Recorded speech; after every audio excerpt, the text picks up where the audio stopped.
Hello everyone and welcome along to What the Ruck Happened, as we are here to take a look at the final day of the Rugby World Cup pool play. 4 matches to go through in this last little piece before we have a few days to rest and recover before it is the knockout stages, and there is plenty more action to come. Don't worry about that. In between now and those quarterfinal matchups, we will have plenty of action coming your way. Still involved with the Rugby World Cup. We have a lot of matches of the day still to come from these last couple of days, as well as a special piece that hopefully you'll all be seeing very, very soon, which is a team made up, a top 15 from the sides who have been eliminated from pool play at the group stages. So that is the likes of England, Japan, Samoa, Uruguay's, the Romania's, and Namibia's, all those sorts of teams making up a top 15 based on form. You should be seeing that one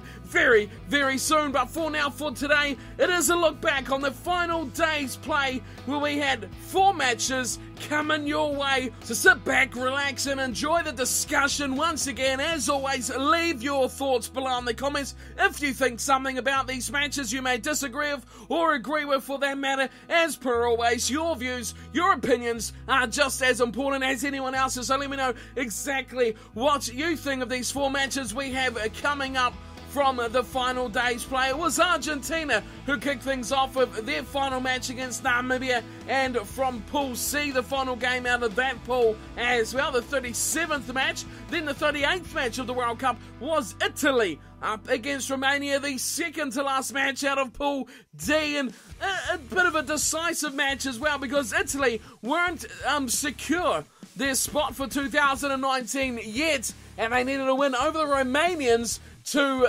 secure that spot for them. A loss could see Italy have to qualify for 4 years' time. The third match of the day was possibly the biggest match of the day as well. France up against Ireland. This one would decide who would top Pool D and who would be facing the All Blacks in the quarter-finals. Now, neither team really wanted to face the All Blacks. They would prefer to go and face Argentina, I'm sure, but the winner would be the ones facing Argentina, losers going on to face the All Blacks. So a lot at stake here. The proclaimed easier side of the draw up against the more difficult side of the draw as well, but I'm sure for France and Ireland, anywhere in those quarterfinals is a chance for them to make way. Of course, Ireland have never been past the quarterfinals as well, so a massive opportunity for them to barnstorm through. Then finally, a last match of the pool stage, the final match of this absolutely fantastic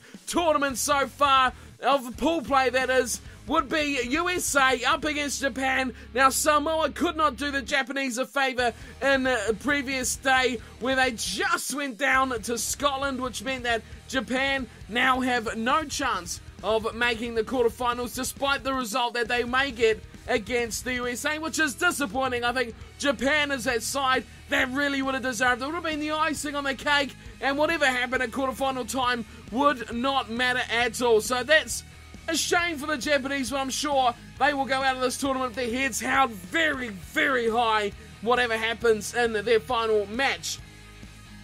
So let's kick things off at the beginning with the first match of the day, Argentina versus Namibia, and this was a match that really should be just an easy walk. It was the Argentinians who pretty much had secured second place before this match, up against the Namibians who hadn't won a match in the tournament yet. Got 1 bonus point for their efforts against Georgia, which, let's be fair, have to be pretty well commended as well. But the Argentinian side should always scamper these matches, and this was no surprise, really, the end result of what happened. Argentina were happy to attack right from the outset, but something that probably will go down in the memory banks of anyone watching this match of the World Cup is the attempted shot at goal to get the scoreboard moving from Santiago Gonzalez Iglesias, missing an absolute sitter from right in front of the sticks. It has been proclaimed as the worst shot at goal in the Rugby World Cup tournament so far, and it's one of those things, we haven't seen him kicking very much already, and getting out there, getting that first kick under your belt, it's often a lot harder than people give them credit for.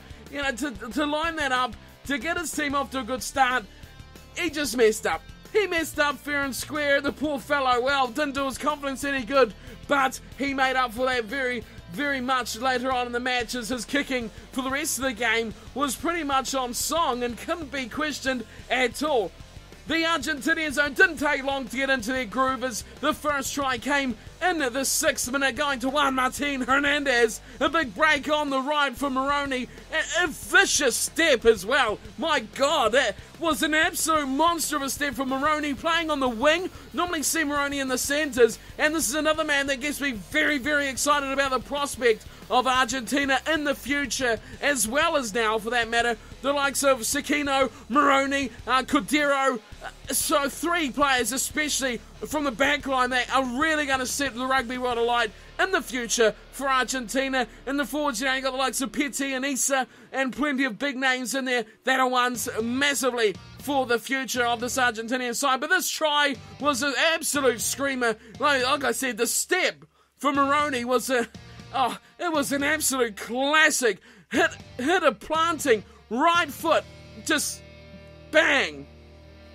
Left the defender for absolute dust. It was a screamer of a step, but I can't give him enough credit for how good that was. And then he, of course, offloaded to Juan Martin Hernandez, who finished the play nicely. Argentina in for their first try. Things did get worse, though, for Namibia, as the first yellow card of the day's play went for JC Grayling. He was off for a dangerous high tackle on Juan Martin Hernandez. A bit of a dodgy tackle. Deserve the yellow cards. They're not going to go lenient on these tackles, especially big ones like that. High shot, a dangerous shot as well, and he can't question it. And it was Namibia down to 14 men, but it was just 3 minutes later, and it was Namibia through Trump who ran for their first try of the match. A mistake from Argentina. The passing through the backs went to ground, didn't find the man. Through comes Trump, toes it out of the hands of one of the Argentinian players, got the run on everyone in defence, and was away for the first try, running miles away from everyone, got the bounce perfectly, and it was one of those opportunistic tries, the sort of try that Namibia has to take every time they get the chance. The score at that point was 10 points to 7, and Namibia were looking alright. They only had 14 men, but it didn't matter. But Argentina are a better side than that. In the 18th minute, just 5 minutes on from the Trump try, it was Moroni who went in for his own, a massive try. We talked about a step just minutes ago with the absolute classic when he set up Hernandez for the opener. But this one, well, he showed he's got the strength as well, as he absolutely bulldozed through, breaking 3 tackles, dragging another one along before sweeping aside another as he goes over for the try, the second to Argentina. That was a massive, amazing solo run from Moroni. He is an absolute talent, and it's great to see him shining at the big stage of the Rugby World Cup. Just 6 minutes later, and now it was one of the players who we've seen for a few years now, Iguja, scoring his first try of the match. The TMO had to be called up for this one. Possible obstruction as he scampered through, but the TMO let it go, and Iguja had his name on the scoreboard. Argentina, as you can tell by all the tries they were scoring, were creating a massive amount of chances. Their mistakes, though, were letting them down on quite a few chances late on in the first half as well. Could have increased their lead even more, but just the mistakes through that middle stage around the 30-minute mark was where they really threw a couple of big chances away.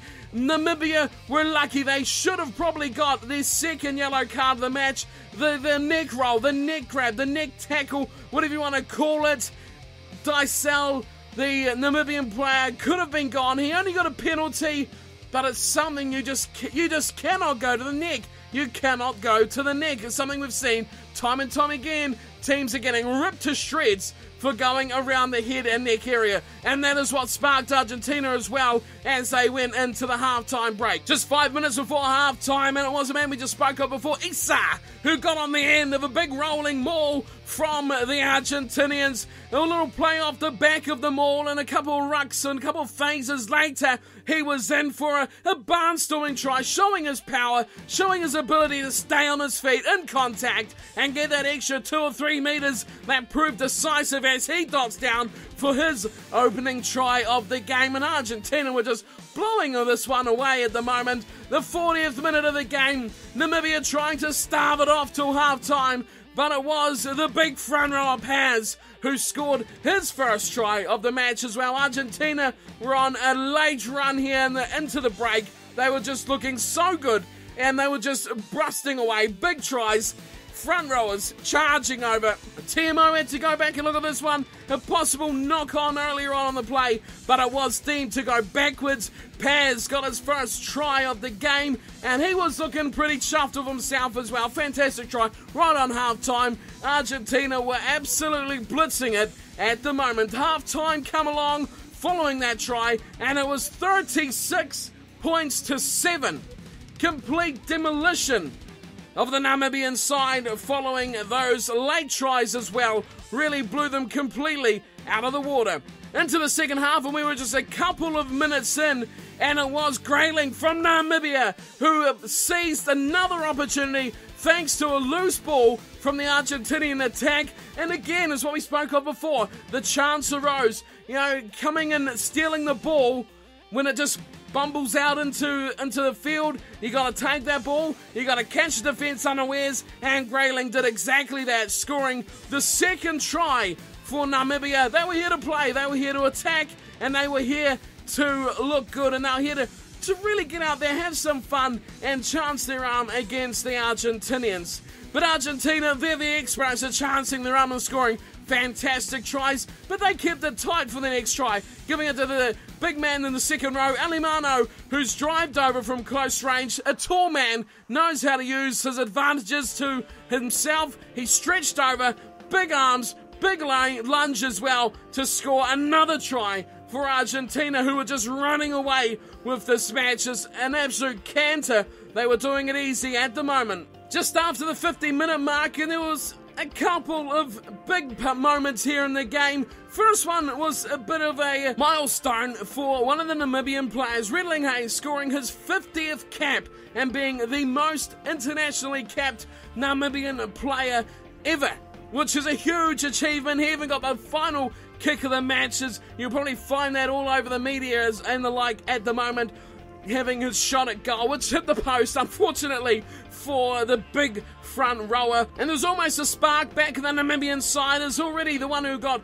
a try to his name, Tromp, just about got another, but he did knock the ball on just over the line. Could have been a big try for the Namibians to get back, not in the match, but back into the positive frame of mind, back into that encouragement that they've scored a try, give them that motivation to possibly do even more. They got the advantage thereafter, though, as it was Marcelo Bosch who got given another yellow card. We've seen so many yellow cards in this tournament. It's just been ridiculous. There's a lot of calls there. This one should have been a red card as well. It was a very bad tip tackle on Kotza. It was late. It was, over the vertical, down on his, not really on his head, but it flirts with that shoulders and neck area.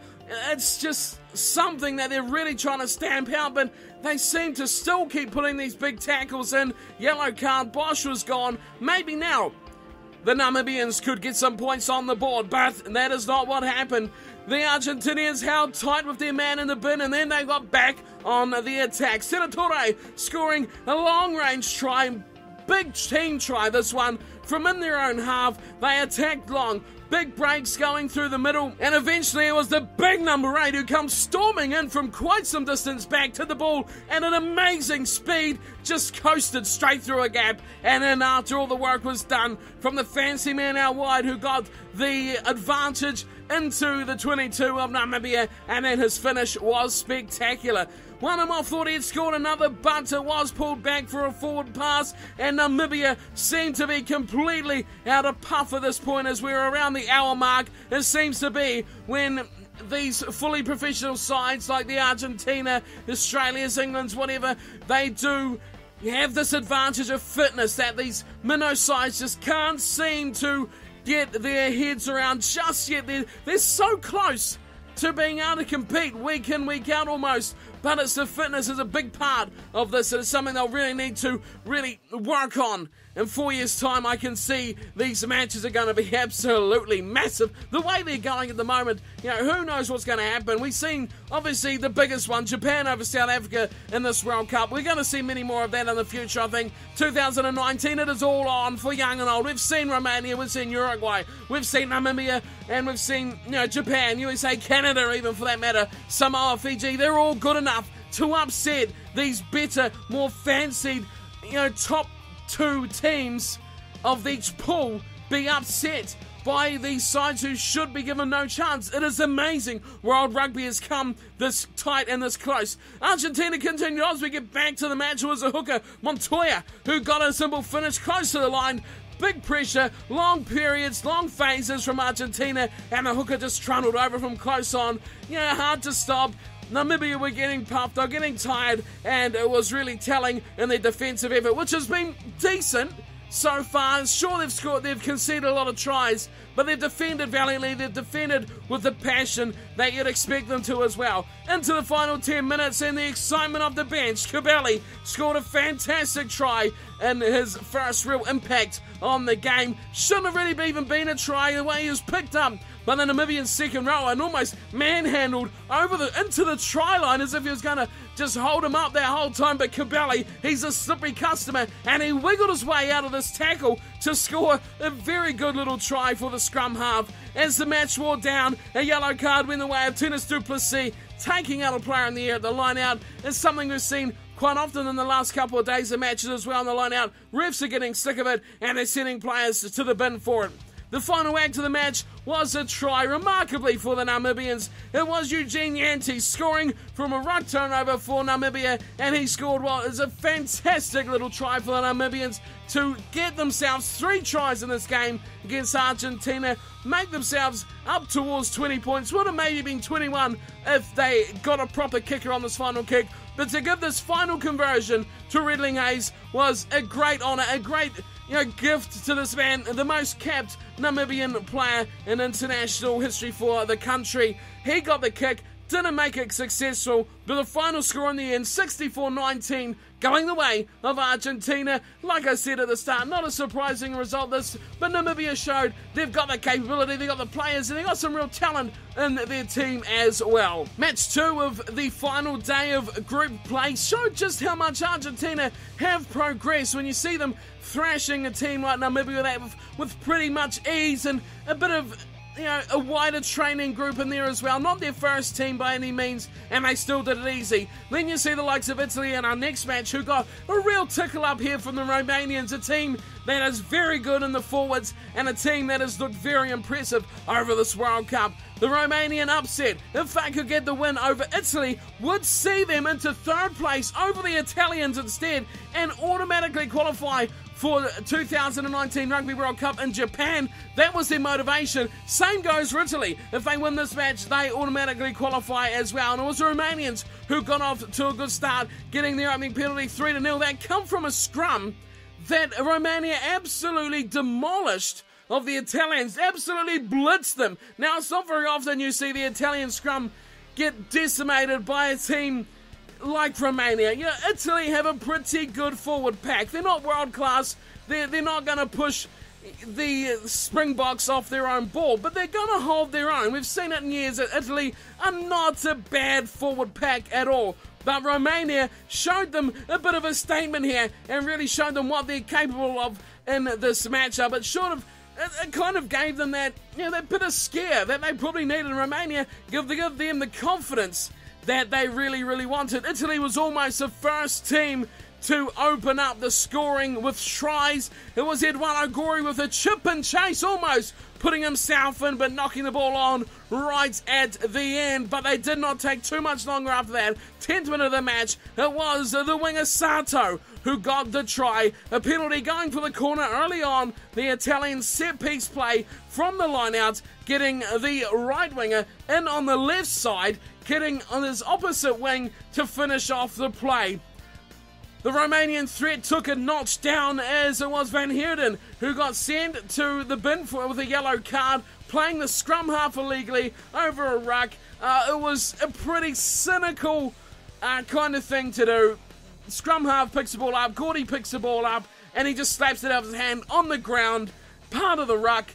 It was a silly thing to do, gets himself a yellow card, and that really damaged the momentum that the Romanians were trying to build, and it was that little scrum half we talk of, Eduardo Gordy, a scrum feed on the 5 metre line, a couple of phases, and I don't know how he did this, but he just took the ball off the base, went to pass, did the dummy, then he went himself. He had 3 Romanian forwards right in front of him, and he kind of just wedged his way across to face them as he just slid away from each and every one like he was going down a staircase, just boom, boom, boom, boom, boom, and just goes in for an easy unopposed try. In the end, Gordy was in, and it was a great little try, and it gave the Italians quite a good lead as they look towards half-time as well. Romania had some good chances late in the half as well, but they just seemed to always make a silly mistake that destroyed any hope of scoring a late try in the first half. It was, however, the Italians through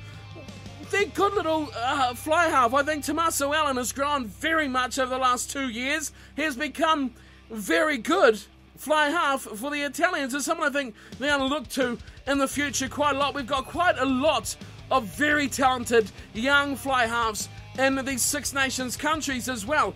He scored a fantastic little try here right on the 39th minute, just on the brink of halftime, slicing straight through the defence and then showing that he's got a bit of pace as well, as he just used every little inch he had to go around the fullback and scamper in between winger and fullback to score a great little try for Tommaso Allen. It's a great play. It was a good try as well, and it shows how good the Italians can be if they put some trust in their backline and have a fly half like that who can really direct play and hit the line at the same time. The two teams went to halftime. It was Italy with a commanding lead, 22 points to 3 at the halftime break. After all the excitement of the first half, the second half started off kind of strangely, with both teams reverting back to the playing out early stage of a match where teams kick, trying to feel out how the other side wants to play, and that's what they reverted back to. Both teams doing a lot of aimless kicking and giving away possession and not really playing like they did it all in the first half, which was a shame. Romania really needed to get back into this game. Tommaso Allen was almost in for his second try in just a few minutes. The TMO called in for a big chance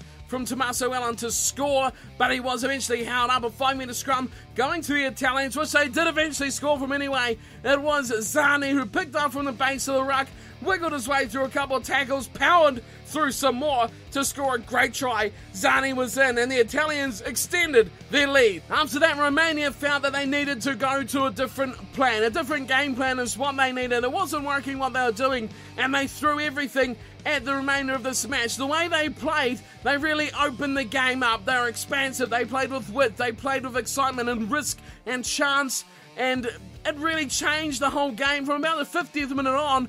And Italy, they played a bit the same as well, as if it kind of drew both teams into playing a similar kind of style, and Romania were the ones really creating the chances. It took them about 15 minutes, and they were in for their first try of the second half. It was Apostol who got the first try for Romania. A good set-piece platform from the scrum, giving the replacement a chance to put in a great run as well. Showed some good strength, showed some good ability through the centre of the park, finding himself some work, and he was in the first try. Romania, they were fighting back. It was 29-10, and still a long way away. 19 points is still 3 tries away from a possible upset. The first half really damaged their chances. Another 10 minutes after that, and they were in for their second try of the match. Hopalon was in for their try number 2. A multiple amount of penalties, and the Romanians seemed as if they had awoken.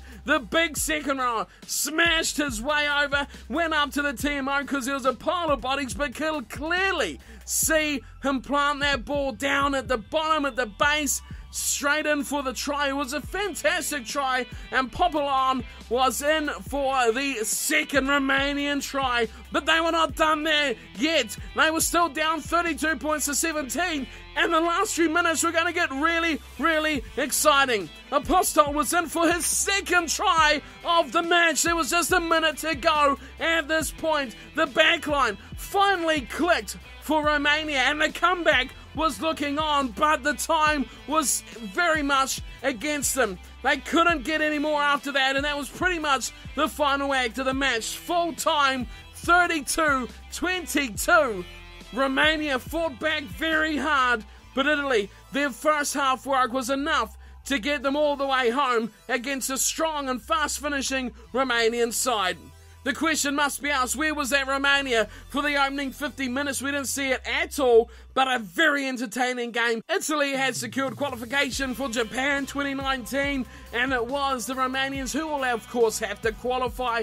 But that was a fantastic effort for Romania. I just hope these teams get some more game time with top clubs before 4 years' time when we see them again. Game 3 of the final day was the big one. This was the massive one. This was the decider. Ireland versus France. The pool winner, of course, gets the inverted speech marks easier side of the knockout stages. It will be the loser who will go on to face the All Blacks and then possibly be South Africa in the semi-finals as well. It's a tough ask, but this is what topping your pool means. Ireland versus France, a lot on the line, not only for the results, but just how these two looked. Neither had really been tested so far in the World Cup. Dusatoir was looking very good early on, and he was really causing a menace to the Irish ruck and breakdown play very early on as he looked in great form for France. Both sides were taking every little opportunity they had. It was Scott Spedding who was kicking shots from inside his own half. Johnny Sexton opened up the point scoring, but Spedding replied. It was 6-3. Ireland's lead was very small at the moment. The match, though, very quickly broke up and got very messy, but it was suiting France quite nicely as well. If they could keep this up and they could keep the momentum, keep things the way they like to play, it could be a great change in the momentum for France. And the structured play of Ireland was not early on how they really seemed to want to play. A big moment of the match come in about the 25th minute when Johnny Sexton went off injured with what seemed to be a groin injury. How massive is this going to be if he is not available for quarter-final rugby? On come Madigan. And to be fair to Madigan, he played extremely well in this match. He called up for a good portion, 2/3 of the match, and put in a demanding display like he did. But that's massive to have Sexton going off. Both teams still exchanging penalties every given chance. Ireland's lead was still 3, as it was 9 points to 6 at the half-an-hour mark. Keith Earls was almost in for what would be a massive, massive chance. Tommy Bowe making a huge breakthrough, his wing and his final pass, looking for Keith Earls, which could have put it in and put a real dominant scoreline on for the halftime break. Could have been made, but the ball did not go to hand in the last pass. It went away from the player, Keith Earls, into touch, and it was chance gone, chance wasted for the Irish. The French defence, I thought, was quite good in the first half, and they probably showed something that they're going to show for the rest of the tournament, however long they will last, whether it's just one match or whether it's another 3. I think their rushing defence was upsetting the way Ireland was playing, forcing them to decide quickly where to go and forcing them into some mistakes. Ireland, however, did have a massive chances before half-time, but once again, the French defence was immense. It was on top of the game, and it was keeping Ireland out. Penalties were all either of these sides could accomplish. Another big injury come the way of the Irish with Paul O'Connell, the big second row, the inspirational man in the forward pack, going off injured as well. That's 2 players who will be huge if they are missing. But I think Ireland have got a really good replacement in Ian Henderson, who has been absolutely phenomenal in the build-up to the Rugby World Cup and any matches he's had in the World Cup. Ian Henderson has been sublime, easily one of the best second rowers in the tournament so far. The first half really has been summed up by massive defence from both sides. Penalties being the only way either team to score, and they went to the halftime break. Neither team looking like they were going to score a try. The score was 9 points to 6. Ireland had a slender lead. That was never going to be enough against France. The first real opportunity came 8 minutes into the second half, with Ireland just metres out, gaining a set piece. They had the penalty option and they used it to run for his change. This was a big difference. This is the first time that someone's turned down the points and gone for the run, and they did get the reward they wanted as well. A try going to fullback Rob Carney, just meters out, and they kept hammering away, keeping the patience. But it was Rob Carney who bulldozed over the top of Freddie Michalak and just smashed his way over the line, trundling over the top of defenders everywhere. He went too strong and too close to the line. The forwards were huge in the build-up to that try. Their pick and goes, ball retention was massive, and this could be what would be the decisive moment in the match. The try going to Rob Carney, putting the scoreline out to 14 points to 6. Massive difference to be up by those 8 points. Ireland, that seemed to wake them up as France's errors were really starting to set in as they become a bit more desperate and a bit more risky as they try to accumulate points. Another injury for Ireland, another pretty big injury as well, as O'Mahony went down with an injury as well. And that's 3 players now that Ireland could be without come quarter-final time. O'Mahony has been part of a pretty strong back row for the Irish over the last few months. At least he's been in pretty good knock and pretty good form as well. To lose him would be another really big cost for the win. The French line-out was pretty poor, and I think this was a real aspect of the match where they were losing a lot of ball, they were losing a lot of momentum, and it's something I think that whoever they meet in the quarterfinals, which at this stage will be the All Blacks, that is something they may target. But France, you just never know, they can fix that in a week's time. So I don't know if that's something France will really want to be attacked on. Can they fix their line-out worries? Ireland were all over them, but they have a very good line-out options in their squad to Ireland. So the French line-out, they need to fix that up over the next week as well. France were finding their way back into the game though as they started to build. The substitutes come on and the fresh legs really started to make a difference for both teams, but it was France who were starting to add the pressure back on. Morgan Parra was on the field for France and he added 3 through the boot to get France back up to 14 points to 9, and that was the start of possibly the French comeback. More problems come the way of Ireland though, as Keith Earls seemed to take a knock as well, which didn't look too bad at the time, but to see yet another player in a green jersey make his way off was not good for the Irish. As we moved our way into the final stages of the match, another big chance for Ireland to score a try when begging. Eventually though, they did recover the ball and they scored the try through Conor Murray. Now this was a great try because it showed just how mentally aware the scrum half is. Pick and go over and over again from the Irish forwards. Ian Henderson went very, very close as he charged up ahead. He's so hard to put down, such a strong runner. But what was really the key thing from this is Conor Murray, as he put the ball against the base of the post. Now, we all know this is the rule. You just need to put the ball against the base of the post to score the try. But in the heat of the moment, you know, in the middle of the match, you've seen him. They did a slow motion replays. You've seen Murray look up, look to the post and go, shit, that's close. I can get this here. Murray took a little dabble, dived at the post. The defence were, you know, crunching down on the line to stop him getting over the chalk, but they did not cover the post, and it was such a clever play by the little scrum half. But the scoreline up to 21 points to 9. Now all was lost here for France. They needed a win and nothing less if they were going to avoid the All Blacks in the quarterfinals. They couldn't do it. Ireland has had to do the last 10 or 15 minutes now. They had to control the game. France couldn't catch a break in any opportunity at all. I don't think France looked really too bad. Their attack, although threatening, mistakes crept in and let them down at crucial times. I think it's typical of France. You know, they could get more continuity. The longer they go into this tournament, I think the better they will get. The more they're tested, the more they will respond. they eventually did lose this match, 24 points to 9. Another penalty going over for Madigan, getting the points up to 24. Ireland, now they've got momentum, and they'll go into their quarterfinal, which is going to be up against Argentina. It will be a cracker of a match. I think Argentina really have a good chance to go deep into this tournament as well. But enough about Argentina, it's Ireland here. Great performance against France. It was close for the majority of the game.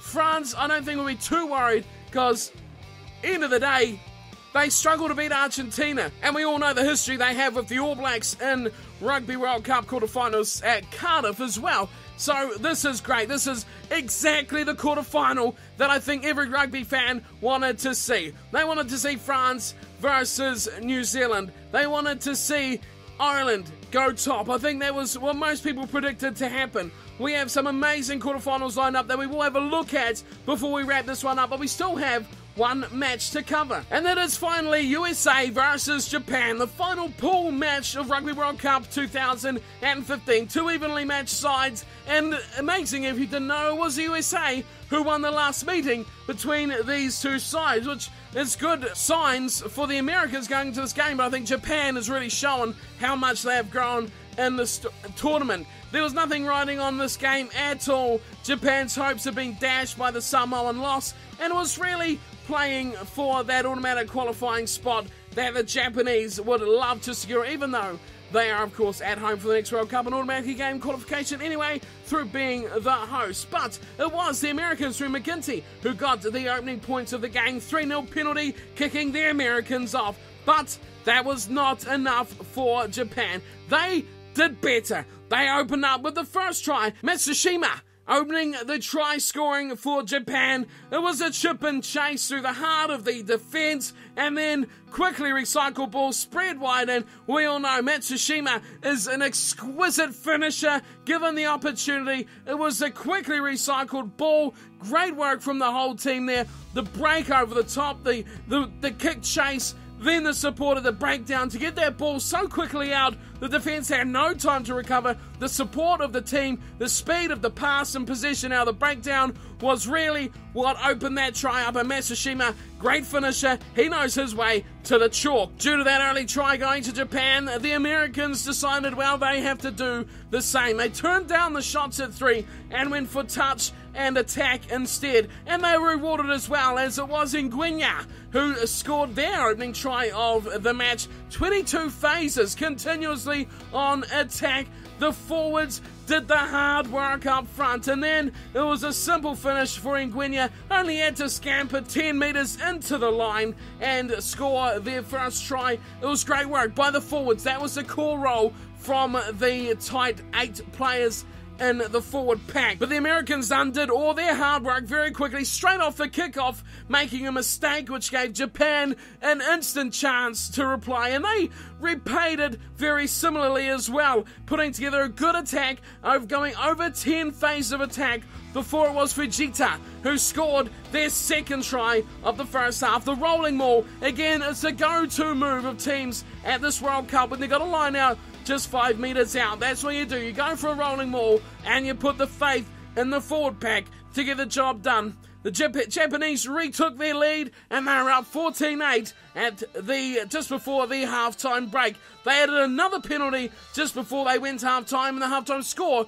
was 17 points to 8. Goramaru, of course, exquisite goal kicker, one of the best point scorers of the competition so far. Into the second half very quickly, and both sides come out of the sheds full of running, full of attack, and full of some hard-hitting defence. It was great to see both teams, despite where they've finished in this Rugby World Cup, still going out there hammer and tong at each other. Goramaru, he was the key man for the Japanese in this match. He was saving their skin multiple times with some absolutely massive clearing kicks out of his own 22, getting a good 40 to 50 metres on his boots, clearing well and truly out of his team's own half when they're really under the pump. The Americans, they realised the situation was getting desperate. They tried to lift the tempo in a big effort to get themselves back in the game. Trailing by 9 points, they needed to do something. But as they raised the tempo, as they raised the pressure, things got a little bit out of hand, and as they hit the hour mark,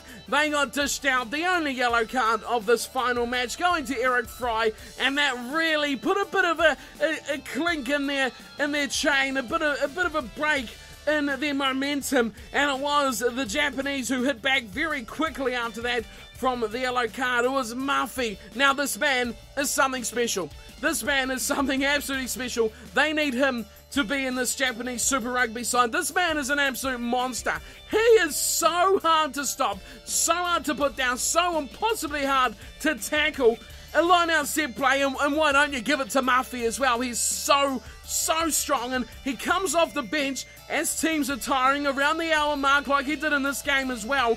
And he is just such a presence, such a force. He come into this play, line out, set piece play, straight to Murphy, so hard to stop. Try time, Japan extending their lead and putting themselves even more in control of the Americans with the man in the bin. The American attack, though, was very good through the most part. Japan, if they weren't so good on defence in this match, they could have conceded at least another couple of tries. In Gwenya, especially in one-on-one situations, any other day you'd back him to go around his man, to go through his man. But the Japanese defence was always seen to be equal to the task. The man we just mentioned scoring that try, Murphy, made a brilliant tackle to bring Gwenya down when it looked like he was just going to coast past him. Just shows how good and how committed these Japanese players are.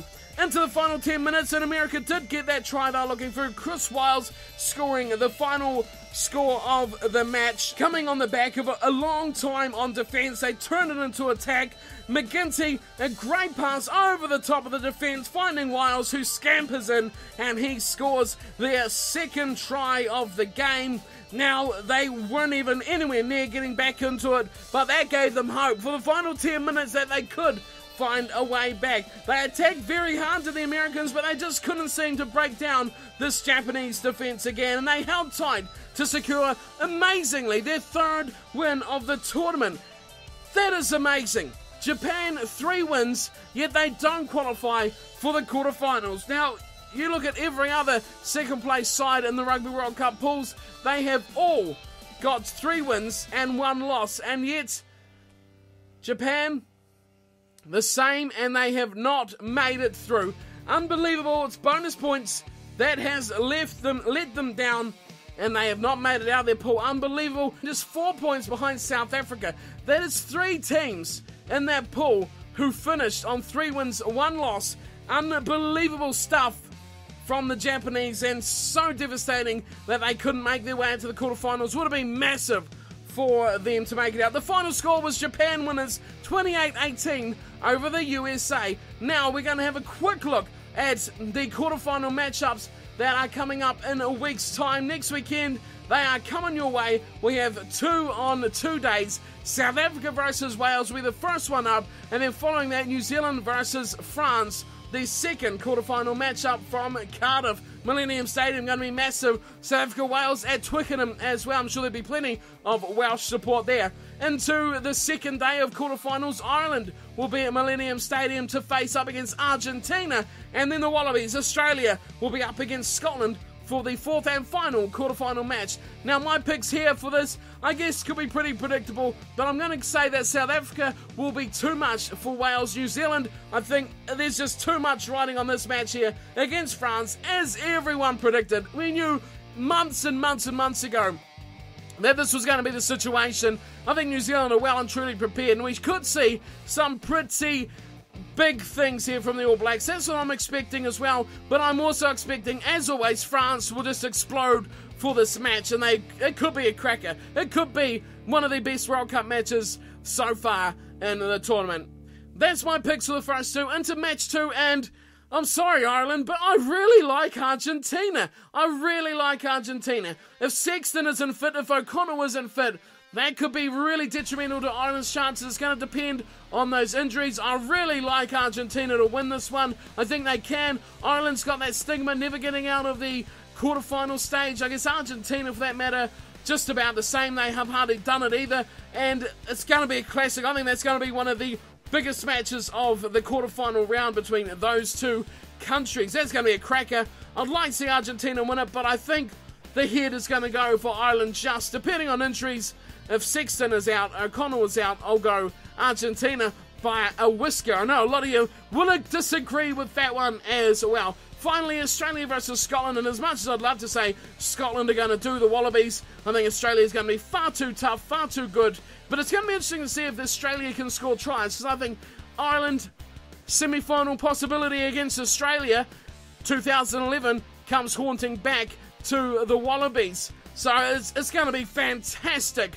The possibilities of semi-finals, South Africa, New Zealand, Ireland, Australia, the possibility of that is huge, or it could be the complete opposite. Wales and France, Ireland and Scotland, all Northern Hemisphere sides, or it could be all Southern Hemisphere sides, South Africa, New Zealand, Argentina, Australia. Could be massive, could be huge, but all in all, I can't wait for the action to get underway. That is my 2 cents worth from the final day's pool play and a little look at the up-and-coming quarterfinals of the Rugby World Cup.